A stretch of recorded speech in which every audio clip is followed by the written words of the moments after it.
any one of the permanent members of the Council can veto such an authorisation. Exercise of the veto by a recalcitrant member has prevented responses to grave human rights violations in the past. Additionally, a simple lack of political will can permit atrocities to continue unimpeded. Indeed, one member of the Clinton administration was quoted as saying in relation to Rwanda, "We just didn't care." These failures of the UN system are a reason why states have sought to rely on a unilateral doctrine of humanitarian intervention. And indeed, as Marcos highlighted yesterday, the failure in Rwanda is what has motivated regional mechanisms to seek ways to wrestle free of the Security Council monopoly on intervention in atrocity situations. Professor Green, in his keynote yesterday, gave me some interesting food for thought when he pointed out that the raison d'etre of international law should be advancing human good, even though this can be a messy, highly imperfect, even painful process.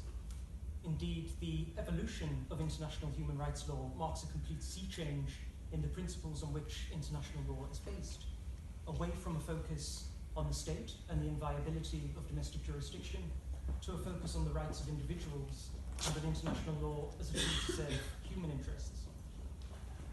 And as articulated in the Universal Declaration of Human Rights, certain rights are universal based on common humanity. And I don't think anyone in this room would argue that internal human rights are not a matter of international concern. So we have to ask, does sovereignty still always have priority over human rights?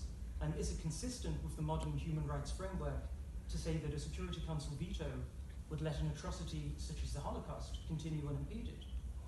Humanitarian intervention is certainly messy, but can we see hope in international law and human rights if we adhere to a state-centric conception of international law that would leave victims of atrocity crimes that shock the conscience of mankind at the mercy of violent regimes? By telling willing states, you must not intervene. Is this a situation where we find hope in international law and human rights?